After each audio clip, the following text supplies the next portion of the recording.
What's up guys, welcome back for another video. This is a video that I did not want to make. It's the update on Furio. So I'm going to try to break down the changes and my thoughts. There's a lot to unpack here. First and foremost, what I want to tell you guys is I hope you had a happy Thanksgiving for everyone who celebrates it. And I hope you're all having a wonderful start to your week. So nothing I discuss today is going to be financial advice. These are just my opinions on the DeFi space and on this project in particular. This video is going to be a little bit long. I will try to make it flow well, but there's a lot to cover here. There's a lot of like pieces and parts, so I may have to, cut stuff up. I didn't want to split this into different videos because it really needs to get context. It really needs to be all in one. So please watch the whole video. I hate it when people go to the dev groups or in the admin groups or whatever and they say Scott said this or Scott said that, and they take one line I said out of context. So please watch the whole video to get the context so you can actually understand my full opinion. I will warn you, some will probably say that I was way too critical in this. Some will probably say that I wasn't near critical enough, but this is the line that I've chosen. I took a few days to process this. I was pretty frustrated the other week. I've got a lot of family and friends that are in Furio, and I feel like they really fumbled the ball here. So it screwed a lot of them, and frankly, it screwed me too. Put me in a really bad position. So instead of pumping out a video, last week, I wanted to actually enjoy my holiday and then just get it out today. As you guys know, I do my best to try and remove as much emotion as possible when I'm dealing with anything financial. So like many of you, dropped a few F-bombs this weekend, voiced some of my frustrations with those friends and family members that were invested. But as always, I had to loop around and go, okay, so if this is a scenario that happened, I can't change the past. What can I do going forward? So this video is going to talk about all the changes and then what my opinion on them is, and then also what I'm doing now, because obviously things have changed a lot. So to break down those changes, I think the easiest thing would be to go to their article. This came out on the 23rd, so the day before Thanksgiving, which was just awesome. And I'll try to crack through this real quick. Again, I'm going to try to make this video relatively short, but relatively short for this much information. It's probably going to be like 30 minutes, so let's chop through it as quickly as possible.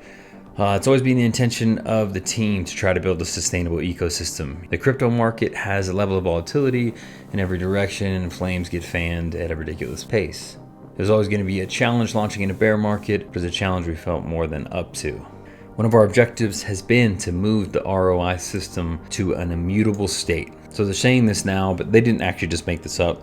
I'm in communication with the devs, one in particular quite a bit, and he's brought this up several times. So their intention was to figure out how to calibrate everything and then make it immutable. That always made me feel pretty good about this project, because as you're building stuff, say you're building a company, you realize along the way that you can tweak things and move things around to make it better and improve it. So by nature, most companies are centralized, and really all DeFi projects prior to them becoming immutable are centralized as well. It takes time for these developers to set stuff up, and everything is centralization. And then once they feel like they've got the product and they don't need to make any changes to it, they make it immutable, they put it out of the system, and it's immutable for better or worse. So that can be good or bad. If it's designed perfect, it'll live on like Drip has for however many months, 19 months or so. And if it's not perfect, like some of the other platforms that have crashed recently, they'll be released as immutable. They're not set up correctly. They don't have the right community support. There's a variety of factors, but they end up crashing, but it's immutable. So they just end up going to zero over time because no changes can really be made. So I think it's really important to make that distinction. And, I gave the team a little bit of leeway here because as a business owner, I realized you got to make changes. They've made a lot of them in the last 6 months. Some of them I believe to be understandable and some not. But what I will say right here, right now, just in the very beginning of the video, is I will never get into another project that is not fully decentralized, locked up, and immutable. I think we do our best to put trust in devs and hope they're going to make all the right decisions.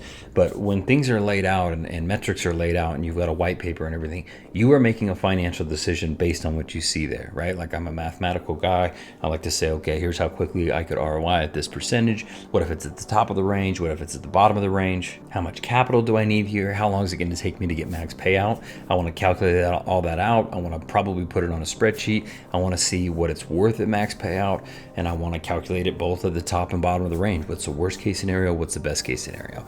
And I think a lot of you guys are probably like that too with investments.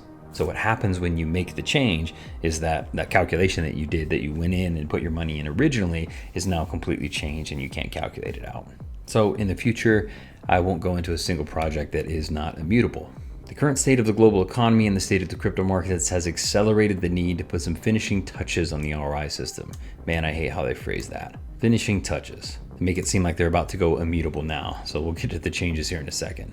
Our intention has always been to further strengthen the external income streams to balance the very basic equation, outflow less than inflow, i.e. balance the books. The LMS trading bot will return active numbers to the ROI system. People have to remember this is an annualized trading strategy and must be viewed in this way. So this I actually agree with. I realized that the LMS bot, took a fat loss this first month, but I do think over time, it would average out to be in the positive returns range. But this whole thing, everyone keeps making it seem like, oh, the trading bot is the reason that the system is failing or whatever. They had to reduce the total price. That's not true at all. If the LMS trading bot had posted a 5%, positive one, we'd basically be in the exact same scenario. So this isn't the reason it's failing. I do agree that the bot over time could put positive numbers, but I'm not sure that we'll even get there. We'll see. Since the issues with FTX and the pressures this has created, we've been staggered by the immaturity of certain members in the DeFi community. This is where I start to get really frustrated. When a dev team blames the community members for the failure of a project or for the downturn of a project in this case, that shows massive immaturity. And for them to actually come on here and say that the members of the DeFi community are the ones that are immature, it's just absolutely crazy. It's kind of appalling. Rather than projects backing each other and community supporting each other, bearing in mind that many are involved in multiple projects like me, there are FUD attacks and attempts to undermine projects. The individuals involved need to have a long, hard look at themselves.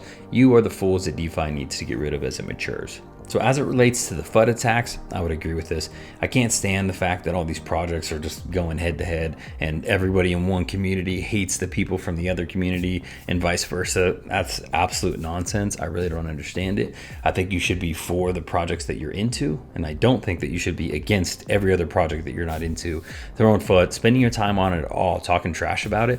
And I just think that's a dangerous thing to do because in DeFi, we all live in glass houses. So if you're trashing another project for failing, there's still a good chance that your project will end up failing or going close to zero or whatever. People will lose a lot of money. So don't throw stones. This is an extremely risky space. Stop talking about one project being the killer of another.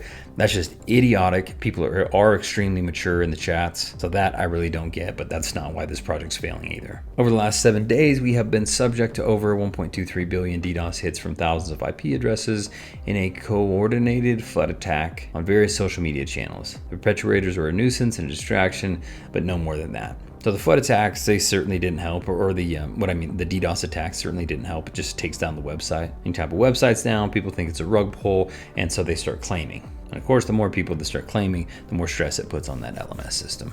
So that's super frustrating. Some people are like, oh, it's Forex that's doing this. That's just idiotic.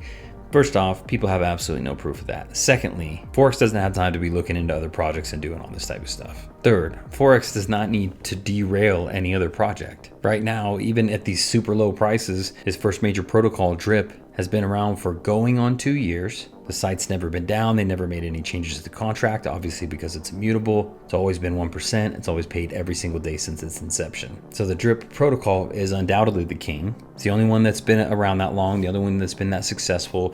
It's paid out more than any other protocol. So he doesn't need to tear down any other projects. It's other projects that need to figure out a way to make their ecosystem sustainable enough to last at least a year. Then they can start throwing around who's better. So that's just a little bit of a tangent, but anyone who says that Forex is responsible for taking down Furio, it's absolute nonsense. There may be some idiot community members on either side, on either one of these protocols, that are trying to cause issues for the other one, but those people are just childish in my opinion. It just seems like a super big waste of time. I frankly don't know how people have this much time to attack another protocol that they're not invested in to try to bring it down. It doesn't make any sense to me. And that's both ways. It's been weird being in both communities because I really did like the Furio project, and I still do in some respects. And of course, I've always liked Drip, even though I've been critical of that as well. But I'm in both projects and I want them both to make money. That's a pretty simple concept, right? But to watch people on one side in the one community and people on the other side in the other community just constantly attack each other back and forth, it's been weird.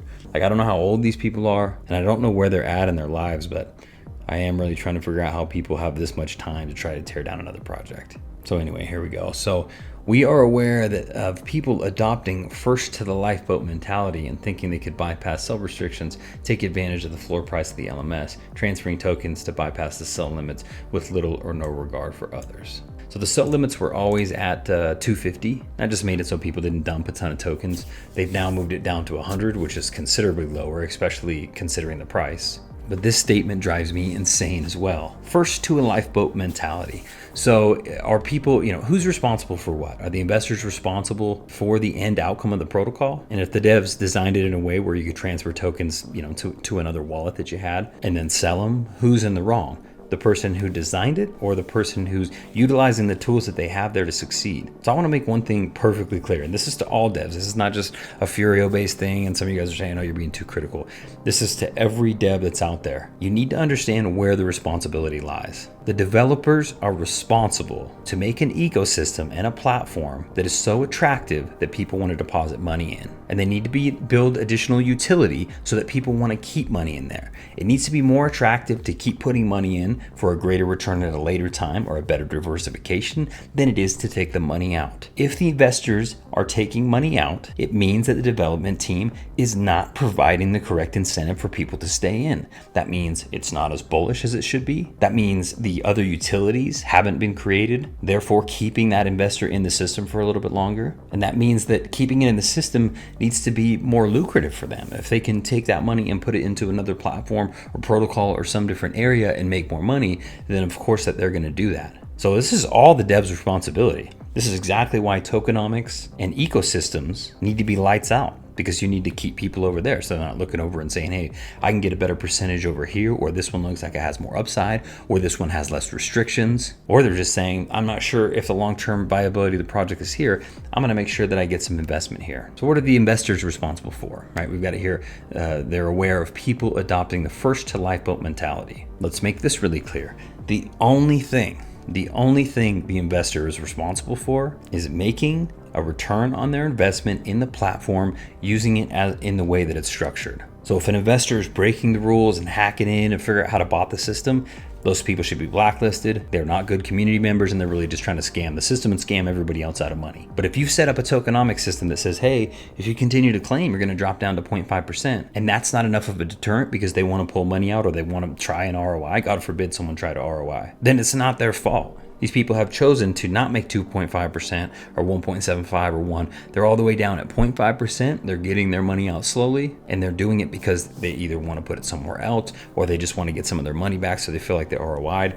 The economy's trash. Everything in crypto right now is super risky, so people are losing a lot of money in general. If they lost another income stream, maybe they need this income stream. So whatever the case is, it's just important to note, those people feel like they need that money somewhere else more than they need it here. It's the dev team's responsibility to actually come out with Furbot, to make sure the Furbot is lucrative, to make sure FurMax is viable, to release the Furio finance setup. So people have more reasons to keep money in the system, and they're thinking, hey man, long term, it would be a lot better if I just invested, some of this money out in the ecosystem so I can make more money over time and increase my wealth. If those additional utilities, A, aren't working, which many of them are not, or aren't lucrative enough for them, people are going to take their capital and move it elsewhere.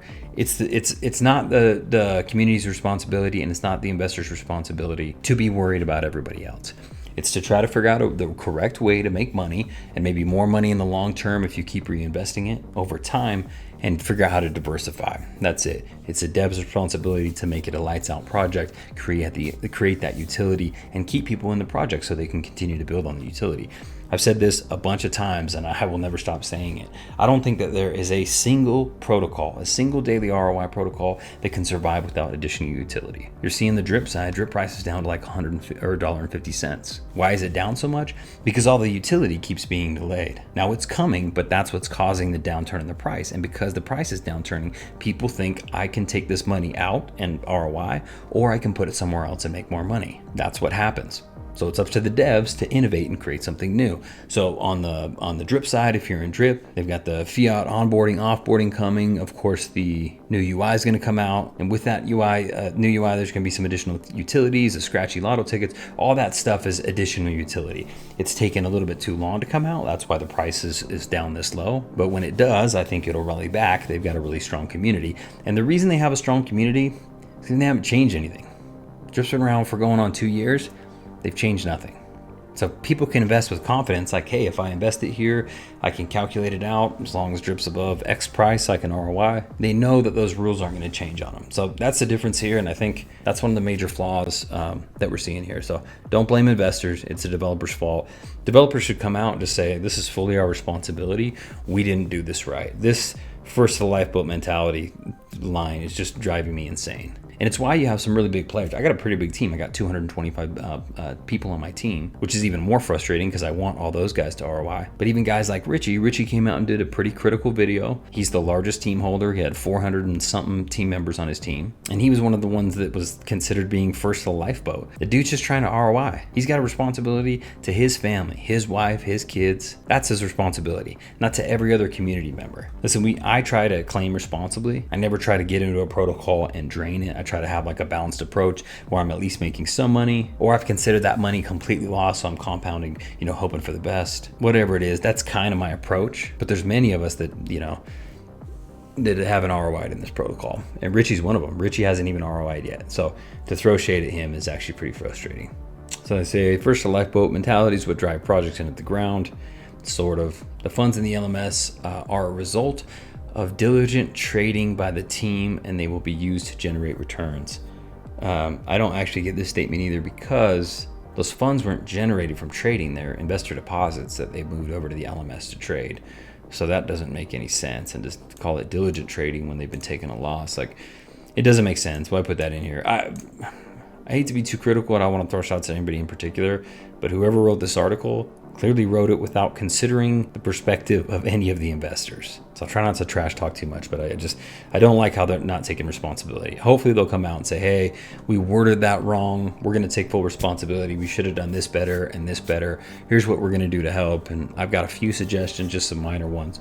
And there's been a bunch in the like the main team chat. So we'll see if some of those get implemented. So they basically said the other day, hey, they got an opportunity to do one of three things. They can either freeze the contracts, which, of course is frustrating when they just lock everything up. They can carry on as is and watch the LMS go to zero, or they can implement a very low no sell limit. Obviously they chose 3. They dropped the sell limit from 250 Furio tokens all the way down to 100, and they changed a few other things. So let's go through them real quick. Again, I don't want to read this entire thing. This video is already long enough.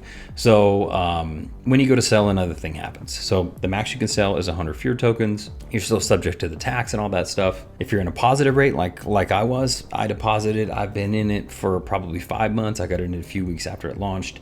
All I did was compound and DCA to get my balance up. I was just about to max my account out. At the very end of December was actually where it was projected to last. I ran it all through a calculator. So it's a little frustrating. I had $50-some thousand in it, and then overnight I lost 80% of that. So what it's saying is if you are at 1% or above, you're in a positive status, that when you try to sell that, it's going to take 25% of those tokens and put it in the Furio pool for you. The Furio pool's, earning you that APY of like 175% or something like that. So it actually is gaining you some additional money, but it is locked in there for a minimum of 30 days. Unless you had a stake that was larger, which I had a 90-day stake in there. So all my money's going in there is actually getting locked up for 90 days. So I'd like that to change. I'm fine with the 30 days. I want the protocol to live, but unfortunately I wasn't aware that that money was now going to be locked for 90 days, which I'd like to get some of that back over time. So that'd be a change I would like to see implemented. If you are negative rate, so if you're claiming more than you're compounding, say you're down to 0.5%, 50% of what you sell is going to go over into that Furio pool rewards, and is going to be locked for that 30-day rate. So just be aware of that. And when it comes down to you deciding, hey, is the project going to live? Is the project not going to live? And then what do I want to do? Do I want to just claim? You got to know, hey, 50% of it's going to go over that Furio pool. You lock it up for a little bit. Do I just want to compound and claim, maybe once or twice a week? And then 25% will, so you may get more out. So you may have to do the calculation for you, especially for those of you that have smaller balances. That's the toughest decision. I feel bad for all these guys that have, any less than 1,000 tokens. Just, you're not earning a lot per day. The gas fees are kind of high. So it puts you in a difficult position. So you got to make a decision. I have 2 accounts. I have one, my big one that was supposed to max out in 30 days. And then I also have a smaller one. I just wanted one of those following it up. So my strategies on both are actually different. On to the bad news, the worst of the bad news. The LMS price is going to move until further notice to a range of 0.9 USDC to 1.1. So it was 450 to 550, so it was in a higher range. We were sitting right at that 550 range, looking really good. The DDoS attacks happened, all that type of stuff. People got scared, started claiming, and everything went down from there. It sat at the 450 range for a week or two, and then they came out with this and said, hey, we can't support the ecosystem at this rate. So started it, of course, they lowered it to 110. It's already down to 92 in a couple of days. So for me, this is going to drop to 90 and sit there and just chew up that money that's in the LMS, unless they come out with some good news, which they're supposed to make an announcement today. Hopefully it's good news. They balance this stuff out. Again, I got a couple little minor suggestions, and maybe that stuff will help, and maybe this can live on. I'm remaining optimistic, but I'm like extremely cautiously optimistic. The changes they made blindsided people, and it's tough. It's tough to remain positive in a situation like this. So we're going to sit in here, likely right at the 90-cent range. They're saying it gives everyone the opportunity to compound for the future and hope for more positive market conditions. So we'll see.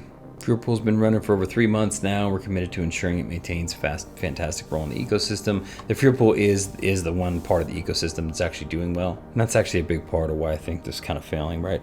Gosh, you got to be so quick with the utility with these daily ROI dApps. They came out with the ROI dApp, of course, and then they got the Furbot, the Furbot, and the Furbet. Furbet really hasn't gone anywhere. I think they ran into some regulatory issues. It's pretty much just been held up. All those funds, I guess, they're still sitting there. They're talking about returning those funds to the people that invested in it.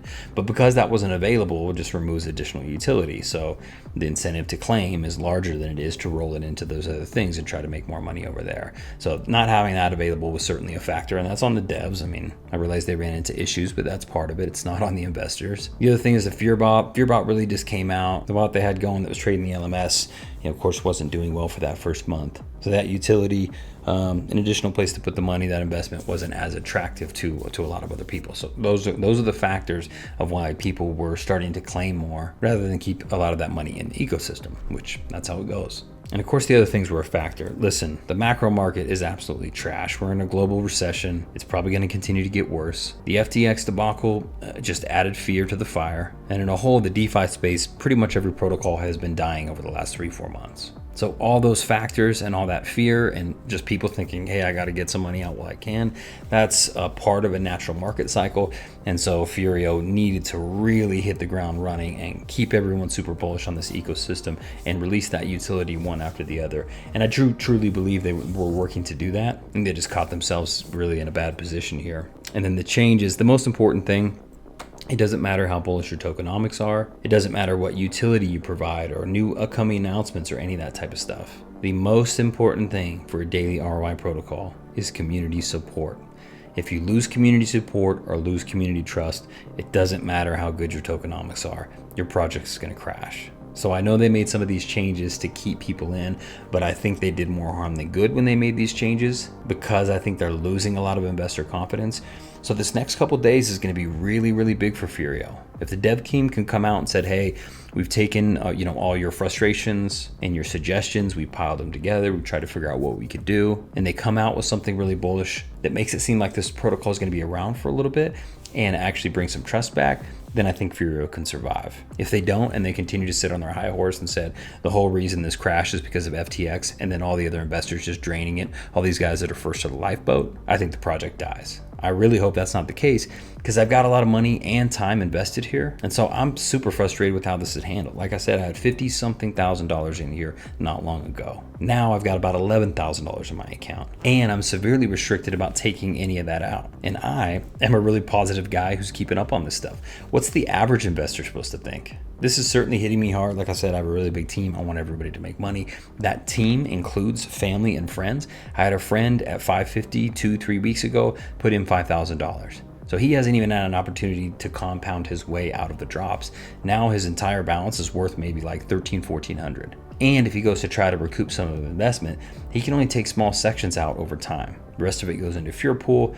And so me explaining how to tell him that this was done for the betterment of the system, he's thinking he's really losing all his money. And he might lose a big chunk of that. I really don't know. I think Furio bought themselves 90 days here, maybe a little bit longer. And so that will get the opportunity for them to make some additional changes and make it better for people and win some of that trust back. So they do have a little bit of time there. And I guess it's better than this thing crashing in 31 days. Like they were saying, we would have ran out of those LMS funds in 31 days. But I guess it's better than just letting it ride out and crash and burn. But I certainly think there's maybe a better way to do it. And I think now is a really pivotal time for those guys, where the announcements and everything they're coming out with needs to be spot on. They could bring this thing back. I'm not saying they can't. They certainly can bring this thing back, but changes need to be made. So they say in summary, all of the fundamentals in Furio are maintained. That's not true at all. All the fundamentals are different. Now when you claim, some of it goes over into Furbot. The whole price and price structure of everything has been significantly lowered. Gas fees are higher because of the way that transaction has to happen. It's now a more complex transaction, and there's additional sell limits. So the fundamentals, I guess compounding fundamentals haven't changed, but we'll say that. Again, whoever wrote this article, this is just frustrating. The price is being adjusted to reflect the current state of the market. So let me just address this one real quick. I really like the idea of LMS systems. It makes a lot of sense to have the price fit in a range and have an additional pool, and for you to be able to keep things in a range. That way everything's kind of predictable. You don't get the FOMO of everybody buying in, but you don't get these big crashes. But what you're doing there is you're artificially controlling the price. You really are. And so when I stop and think about it, I'm a free market guy. I want the free market to decide what the fair value is of any product, whether it's a medicine or a vehicle or an investment, whatever it is. The market should really, the free market should decide what that price range is, whatever that fair value is. So for me, LMS ranges and LMS systems, they don't work. I think they should ditch it. So saying the price has been adjusted to reflect the current state of the market, what are they basing that on? The market's down 80%, so we're going to go down 90% from our all-time high. It just doesn't make any sense. So for me, if it was me, I'd say, hey guys, we're going to turn off the LMS system. We're going to adjust a couple other things, and we're going to make it immutable. That would establish some trust, because right now they're saying they don't see a need to reduce the LMS price again. Yeah, but we heard that before, right? We heard it last time. This thing rallied up to like 24, 25 bucks. Then it was sitting down in that 10 range for a while, $9 to $10, and they dropped it from 9 down to 550. So a pretty big haircut there. And I was a little frustrated by it, but I'm like, man, if it stays right in this 550 range, then calculate it out, that's still a pretty good return, and it's worth my time to be in this. Now they're coming out again, they made another change, and they're saying, we don't see this thing needing to be changed again. The precedent is the opposite. So they've got to find a way to make that better. And a good way to do that would be, hey, we're turning the LMS off. We're gonna sort out a couple of these things with the fuel pool and everything, and then we're gonna make the contract immutable. And we're gonna do everything we can to create those other utilities as quickly as possible, so people have money that they can have flow into those other things. But they know the ecosystem is gonna be as is, because I can't in good conscience tell somebody now is a good buying opportunity, because I have no idea what's about to happen. Because those people will say, hey, they just made this recent change. Could they make a change again? And I have to say, yes, they could make it again. And if they don't gain trust back, they're gonna have to do it again. So pretty tough position, to be honest. I really want this protocol to live on, but they need to do some things, and I think one of those would be remove the LMS, make the contract immutable. I'm okay with some of that money going over the fuel pool, because that adds liquidity. I'm perfectly fine with that. I do think 100 tokens per day as a sell limit is super low, basically with all the taxes and everything and automatic money going out. So I've got a pretty big account right now. I've got 12,000 tokens or something like that. When I sell, I can only sell 100 tokens a day, even though I'm making a lot more than that. When I sell those 100 tokens a day, after everything broken out, right, they're only worth 90 cents. I'm making about 60 bucks off of that. So $60 a day off of what was my $50,000+ investment, down to now where it's like 11 or 12,000. All I can pull out is 60 bucks a day. That's not a lot, and for me to get ROI back, it's going to take a little while. And for all these people who invested 3 weeks ago and put $5,000, $10,000, $15,000 in, it's going to be really hard for them to ever recoup their investment at these price ranges. Now, if it was locked and immutable, and the free market said, okay, this is now a protocol we're interested in. We know the devs aren't going to make any more future changes to this because they can't. We do believe that they are really trying hard to come out with this new utility. This is something I can see putting some additional money in, because I think we're buying at a value down here at 90 cents, and the price could go up and they could see some gains there. So I think that could be really viable. I'd be interested to see if they do something like that. And I do want to say here, just on record, I do not think that this dev team is malicious in any way. I don't think they're dishonest. I do think they are trying to do their best. I just think they've made a few decisions that are misguided, and I think they have miscalculated how important it is to have trust and community support, and not just rule like a dictatorship and make all those changes. You got to make those changes really diplomatic to make sure that you keep people on board, because the only thing that drains it faster than an LMS getting drained over here through a bear market is all the people turning against you. And some of the main players with the biggest teams, you put brushing them off and treating them like they're less than, and then they're going to come out with a video and kind of trash you. And that's understandable. So I think the arrogance of some of the members by the dev team, and the rhetoric that they used and the specific wording that they chose to use here, has done a lot more harm than good. And so it's really up to them to be accountable for making those mistakes and just coming out right away and saying, we handled this wrong, we were frustrated, you got to realize like we haven't got a lot of sleep. Whatever their reasoning or excuse is, they need to come out and take accountability. This is a problem I have with a lot of devs. Just everyone wants to blame some outside factor, some team member, some circumstance in the market, whatever. As a leader, take accountability, even if that's not directly your fault. In hindsight, there was probably something you could do to make a different decision or redirect. This goes for all devs, not this project alone. This goes for all aspects of life.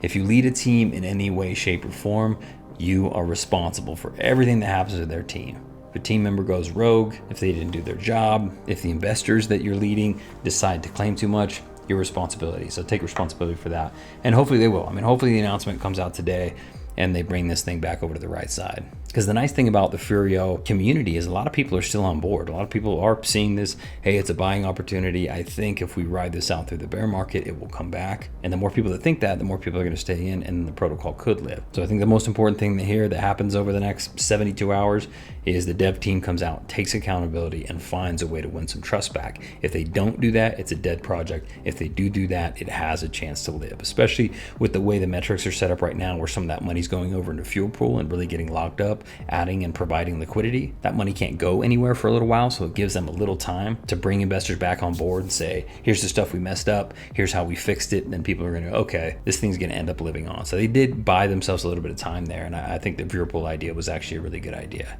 In fact, the only thing they changed that really frustrated me was the LMS price, because it just cut my legs out from underneath me. All right, the rest of these we kind of went over. I don't necessarily need to hit everything, but this one was kind of interesting to me. The uptake of Furmax has been insightful in identifying the mindset of earlier arrivals at max payout. So I don't know what that means. I don't know if not a lot of people use Furmax, or they're surprised at the turnout and a lot of people are using Furmax. This was my plan all along. I was going to compound to max payout, and then when Furmax came out, I was like, awesome. I can do two things. I can ROI pretty quick by getting 50% of that, and then I can continue to support the protocol because I want everyone else to make money too. 50% of that will go over into the other investments, which will hopefully make me money over time as well. I was certainly happy with that, and I could have ROI'd within the first month after doing this. So this is what I was going for. So Furmax, in my eyes, was just an amazing gamification and probably one of my favorite things that they announced. But I'm interested to see what they're saying here is, do people just continue to claim once they got there, or do people take advantage of Furmax? So I can't really tell what they said there. We'll close it out with this. We know that some people will level accusations about our willingness to make changes. We are not embarrassed by this, and we will continue to make changes if we think they are in the best interest of the majority as we navigate these trying times with the tools available. Yeah, people will come back if you build trust back.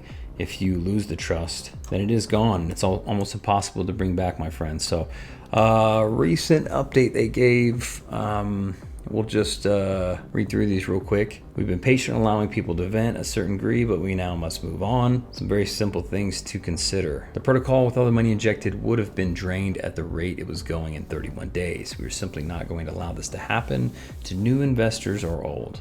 Anyone saying that the motives are anything but trying to protect everyone doesn't or mustn't be able to see the data that was in front of everyone. Like I said, I don't think this is a rug pull or a soft rug or anything like that. I mean, these guys are making changes to try to keep this thing alive. I just don't know that they made the right changes at the right time and then relayed that information out to the community in the right way instead of blaming them.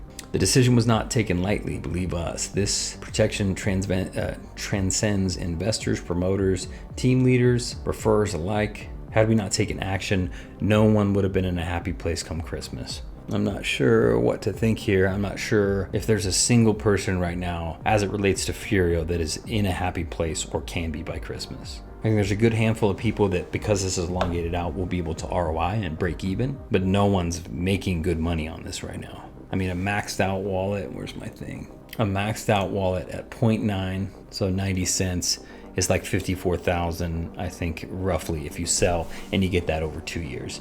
So, you know, you're gonna make 30,000 over the year. There's just, no one's gonna be happy by Christmas, come on. Unless they make other changes that brings all this back. But anyway, as explained, the LMS range drop is not going any lower. Man, I hope that's right. Additionally, we are moving towards the ROI DAP being in an immutable state, so there needs to be no more concern questioning us moving metrics. Let's lock that thing up. For better or worse, at least I can feel confident that you're not gonna pull the rug out from underneath me by changing the LMS down. Some people are saying, hey, the LMS, you know, is meant to be temporary. It's gonna be able to go back up to 550 or whatever. And that sounds great, but mathematically, I'm trying to figure out how that's possible. Like, I don't think you can move an LMS up like that. You would have, if you were to go back up to say 450, you would have to have so much money sitting there in liquidity, basically doing nothing, that you could 4x the price to bump it up. I just don't see mathematically how that's even possible, which is why I'm saying forget the LMS, drop it, let the free market decide the price. So if liquidity starts to build up, or rather like in the event that liquidity would have been building up, that would just be increasing the price. So if the fair market price is $2.75, that's what it is. If it drops down to 80 cents, that's what it is. Let the free market decide the price. The LMS in this type of market doesn't work. And even though it's unpredictable because you're gonna have these big booms and busts, at least it's being driven by the right metrics, which are the investors. Buyers and sellers are gonna go back and forth constantly. That's how markets work, so prices are gonna go up and down. So could we see this thing bounce back if that wasn't there and goes all the way up to 10 bucks and people are making great money? And then they're able to roll that over into Furio pool or whatever. Yes, we could potentially see that if this thing was locked. They actually brought the other utilities out. People had more reasons to hold the token. The trust was back. So it's not like it's not possible, but I don't know, just the LMS thing, it's starting to bug me. So like I've said 5 times, kill the LMS and make the contract immutable, and let's go from there. Questioning the team's motives is simply not on. They go here, listen, the team's motives are fine. These guys aren't dishonest. This was not a Ponzi scheme. There's all these misconceptions about the way the bot actually worked and that it was scalable to infinity. There's just all this different stuff. That whole chalk track is actually wrong. And that's just from people not understanding the basics. They hear a little bit, hey, the bot trading is what was actually doing this, when in fact the bot trading actually had nothing to do with this. The liquidity was running out on the LMS all by itself. So that stuff actually doesn't make sense, guys. They say we need not remind that the Furio ecosystem has been solid throughout with no exploits. So it hasn't been hacked, that's true. No underhand tactics to complete and utter transparency from start to finish. They have been pretty transparent about a lot of stuff, something that seems to be completely forgotten at the moment by some. I think they've been transparent. I just think they've made some wrong decisions, and here's a good opportunity for them to come back and bounce back and make better decisions. Constant innovation has not been stopped. This is good. This is positive. Furbot has been an incredible amount of work so far. Our frustrations on timing out of our control as metrics have been just as frustrating for us as it have been for you. I truly believe that they have been trying to get Furbot out. They just haven't been able to. That's a factor. If it was there, it gives another reason for people to hold the token, stay in the ecosystem. That reasoning wasn't there. It's not the fault of the investor that they decided to pull that money out and use it for something else or to pay their bills or whatever, because the fact is that wasn't available. People shouldn't be required to just sit on it and wait for you to figure it out. Furio Finance is another major step forward, including stable investment opportunity in bearish conditions that can rival the best out there. This is pretty interesting, but I just feel like this is further out. They've got some big partnerships in the NDA. I mean, this is great, but they got to figure out how to win trust back. I know I'm beating a dead horse here, but they'll never get to this Furio Finance stage of long-term investments and all these partnerships that they have if they don't figure out how to win trust back in the next week. If they gain trust back and get some more people to compound and get people to realize like, okay, maybe this is a good buying opportunity. There is a possibility here, a real possibility, since the LMS got turned off, that if I buy in at 90 cents here and continue to compound, that things will go well, and in 6 months or a year, the price will be at $3 or $4 or $7. People have to have that incentive. Right now, there's no reason to buy in at 90 cents because the price isn't going up. The LMS makes sure of that. So even if all these people are buying in right now, the price isn't going to go up. So there's no incentive. This is the nice thing about LMSs and also the worst thing. There's no incentive. There's no FOMO to buy in right now thinking, hey, if I miss this opportunity. It's locked at $1.90 to $1.10. It's locked there. It's going to be locked there. So in 2 weeks, I'm going to have the exact same buying opportunity as I do today. So that's part of the issue with the LMS too, is there's no urgency here for people to get in. The pros about the LMS is if you can make it work, it's very stable and predictable, and people like predictability, especially in DeFi. The problem is when it doesn't work and you have to lower it, then it's out the window and you're in a worse place than when you started. You guys should understand that. So questions on Furbot. The funds are in a wallet, so everyone put their money into Furbot. It's been sitting there. I think some people are going to be able to get a refund or roll that into other stuff. So that's understandable.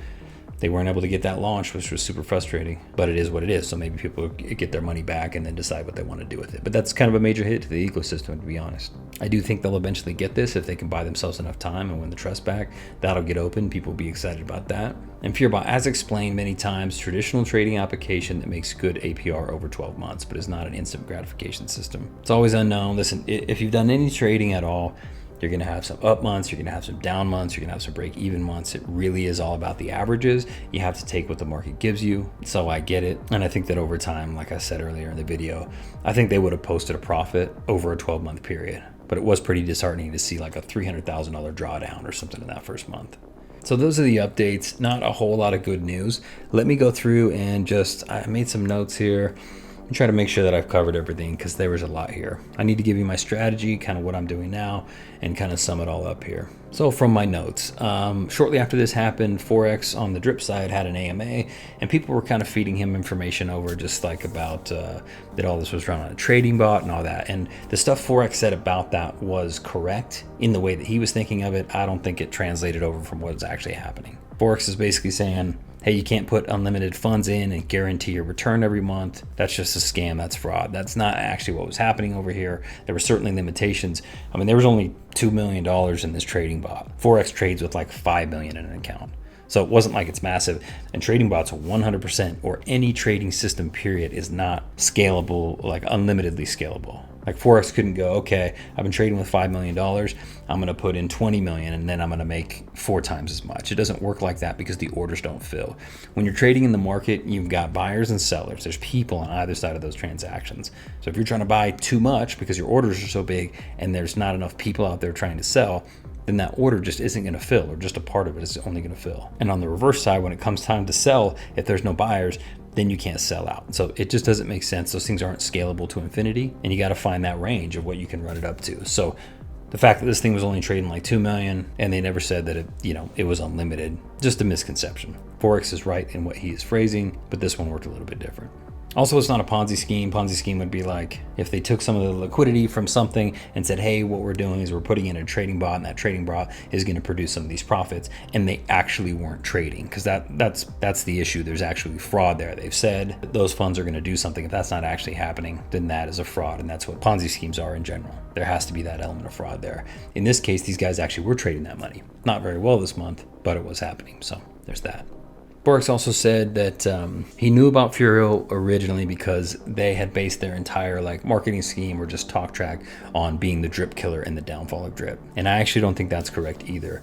I've talked to the devs a bunch of times, and one of them very often, and he never said a single bad thing about drip. He had nice things to say. He would point out things that he liked about the ecosystem. He always spoke very highly of Forex. So from a dev team perspective and that actual team, at least from what I've seen behind the scenes, they were never talking on this talk track about being the drip killer or the animal farm killer or whatever. That was all these community members. And there was a lot of them. There's a lot of people who, it's just hilarious, man, that Forex jaded by taking too long to come out with this stuff. So they left the drip ecosystem and started making a bunch of FUD videos. And then when Furio came out and looked promising, they started playing that up like it was the drip killer and it was the best thing ever and it was going to murder everything else. I always stayed pretty neutral. because while I really like the tokenomics of Furio and the speed at which they're developing and the team has communicated, I also know like this stuff normally doesn't last that long. Drip's been around for, at that point when this started, over a year. Drip is clearly the king. No other protocol has been able to do what it does. So I don't think you can talk trash about the king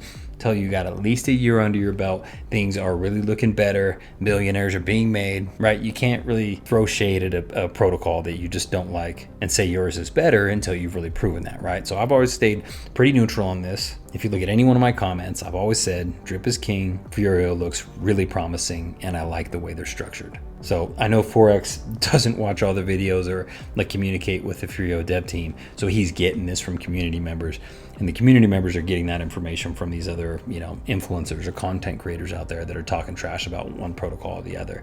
But it happens on the Drip side. There's always Drip people talking trash about the other side. I don't understand it. The level of maturity to me is just crazy. If you don't like an investment, if I don't like a stock, if I don't like General Motors because I'm a Ford guy, then I'm not in the chat rooms trying to bring down anyone who's invested in General Motors. It's the dumbest thing ever, guys. Grow up, back the protocols that you like, positive stuff about the protocols that you like. And it's okay to be critical. I'm critical about all this stuff. I really like Furio. I like the gamification. I like the tokenomics behind it. I like that if you started to claim, it dropped you down to 0.5%. I like the gamification there, that if you continue to compound, you could get to max payout faster.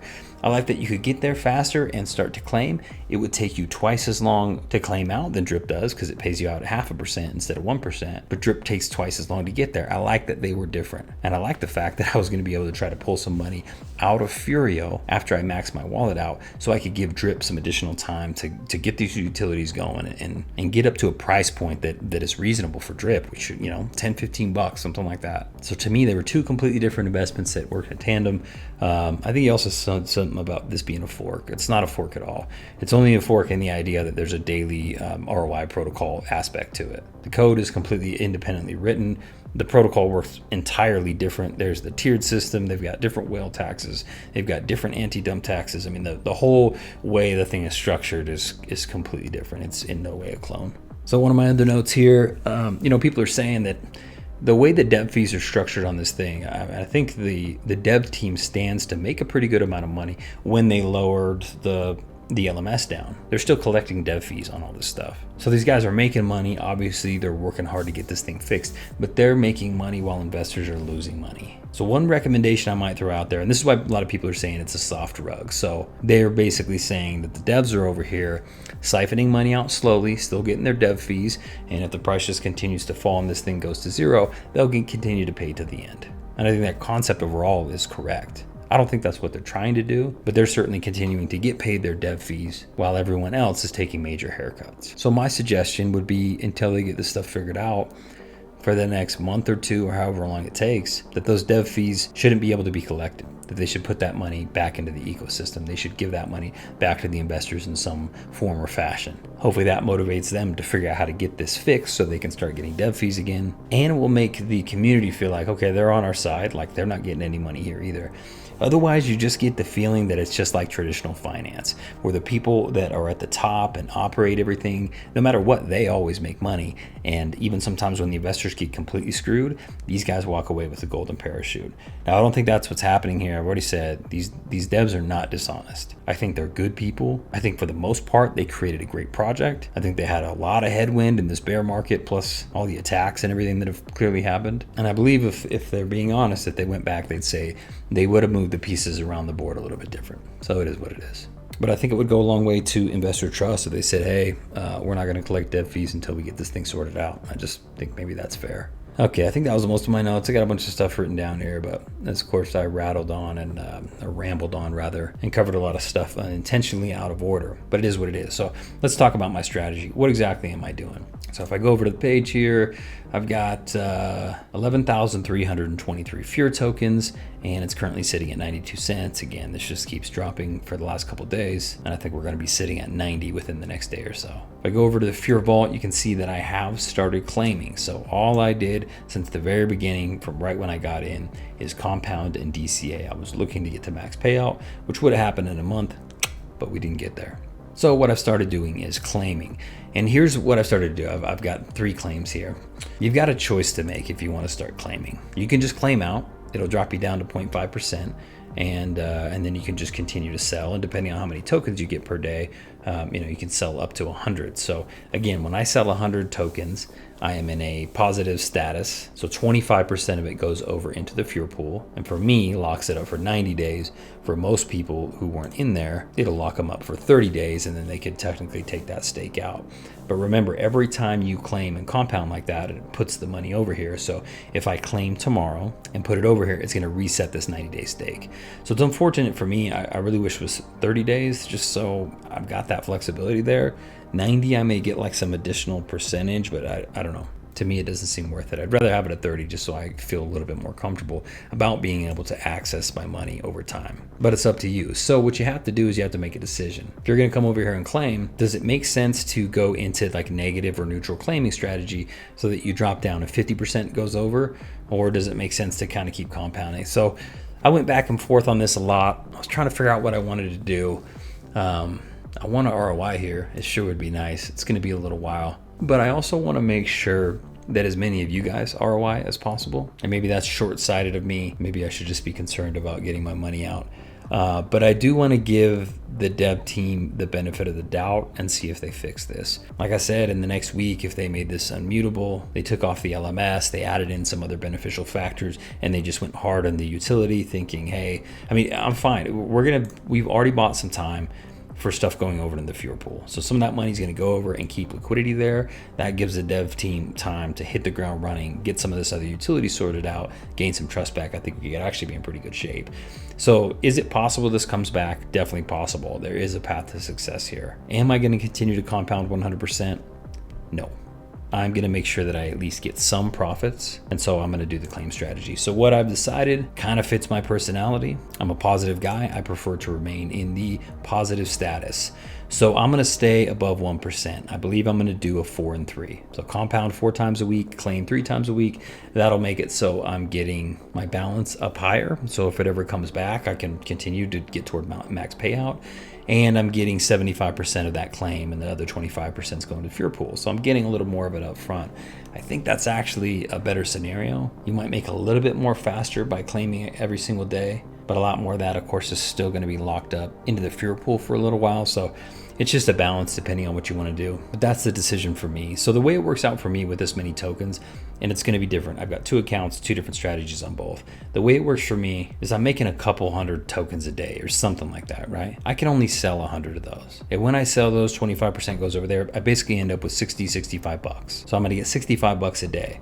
Now I'm claiming 3 times a day. I'm going to have a bunch of tokens that are just built up. So on the days that I'm compounding, I'm actually probably going to be able to sell 100 tokens. So I'm basically making 65 bucks a day off of this. Now it's still going to take me quite a while to ROI, but I feel pretty good that if they do some bullish stuff and can keep this thing rocking and can keep the price at 90 cents, I can continue to make 65 bucks a day, get to ROI. I'll still have a bunch of money that's sitting in that Furio pool, and then I can reallocate that or do whatever I need to.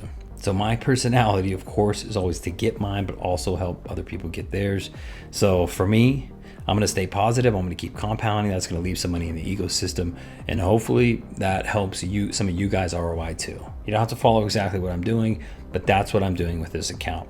My other account only has like 200 tokens in it. Put in a couple $100. Now it's worth only a couple $100, even though I had been compounding for a while. So I'm just gaining a little bit today, even at 2.5%, right? I'm in the 2.5% club on that one. Getting a couple bucks a day. Gas fees are around $1. It like doesn't even make sense for me to claim. I'm basically going to get nothing from it. A few cents will end up, I'll get $1. 25 cents will go over into the Furio pool. I'll end up with 60 cents a day or whatever. It doesn't make sense for me to do it. So what I'm going to do with that account is I'm just going to compound it. I'm going to hope for the best. There's not that much in it. I'm going to continue to compound that thing at 2.5% until it grows to a point where I could actually take some profits and it would make sense economically for me, or I'm going to compound it until this thing dies. So if you have a lower balance, to me, it's probably not even worth claiming. You're going to spend more in gas fees than you already get it. So you have to calculate exactly what that is for you. So you have a choice to make. Walk away basically and just call it a loss, or continue to compound and hope this thing comes back. So that's what I'm doing with my second account. That's just my hopeful account that they're going to come back and eventually the price will hit $3 again or something like that. So we'll see. They are talking about maybe right now you stop earning rewards after 1 day, but for a lot of people with lower balances, like that's not enough to really compound. So it kind of puts them in a bad spot. It would be nice if they pushed that out a little bit and said, hey, you could build up rewards for 4 or 5 days. That way at the end of the week or whatever, midweek, twice a week, you could compound and you have enough there to justify the gas fees. So maybe something like that will get changed. I would be surprised if they didn't implement that, because if not, they're basically pricing out any small investor. If you were a guy that came in with $1, $2, $3, $4, $500 and they cut the price down from $4.50 to $1, and you basically have nothing in there and you're looking at just taking a straight loss. So it's not fair to those people. Hopefully they'll allow those people to build those rewards up for a few days, and that way they can compound and get back in the system. So that's my thoughts on that one. And that's the strategy that I think I'm going to go forward with until things change. Now, the team is supposed to come out with some sort of announcement today. I wanted to try to wait to get that, so this was the most updated information. But I don't know when they're going to do that, and I need to get this video out. I know it's going to be long, and I've got other work to do. I want to focus on other things. So that's my overall update. Yes, I was super critical. Yes, I think they made a ton of mistakes. No, I do not think that they are dishonest. No, I don't think this is a Ponzi scheme. This is a daily ROI protocol that is failing for a variety of reasons, but they've not gone under yet. So there's still some chance they could come back. And I see a pretty clear path to get back. But it's going to have to do with taking accountability, making the contract immutable, making people realize that the rules aren't going to change all the time, because they've been around for 6 months, and I think they've made 3 major changes, and every time it's really been a blow to the investors. So if you're going to make a change every 2 months, that's the standard that they're doing right now. We got to make sure that we change that mindset, because people think, hey, 2 more months, you're going to drop it down to 50 cents or whatever. You got to eliminate that thought process, win some trust back, make it immutable. That's the easiest answer in my opinion. And again, maybe ditch the LMS. So I do actually have hope for Furio. I do like the dev, specifically the one I talk to the most. I think he's a great guy, and I think he has everyone's best interest at heart. He really wants to provide a platform that helps people make money, get into profit, learn how to invest in more longer term assets, and actually slowly build wealth. So I've still got some hope and some faith there that they will find a way to battle back. But in the meantime, I got to protect myself. I got to try to get my ROI. So I'll stay in positive status. I'm going to claim. The other one I'm just going to compound because it's not even big enough to claim. So there's my 2 cents. There's a bunch more I wanted to cover, but this video is super long. I glossed over a lot of that stuff and didn't get into the nitty-gritty details because, again, this would be a 2-hour video. So if you want to talk specifics about anything, I'm happy to do that with you. Let me know what your thoughts are in the comments. I'm sure there's a lot of people that only watch the first few minutes and then are going to freak out because I'm too critical of the dev team. But that's kind of my channel. Like, I'm going to be critical when it's time to be critical. I've been super critical of Forex on multiple occasions. And some of the community on that side have come out and said, oh, just DM him, work it out. You shouldn't be sharing messages like this.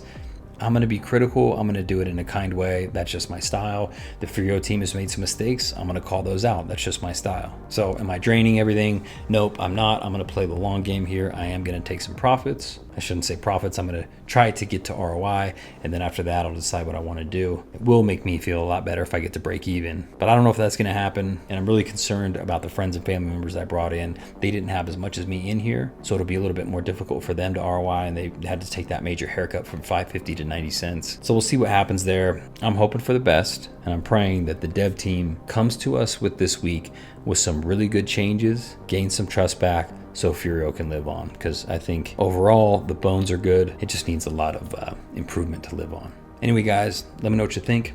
Happy investing.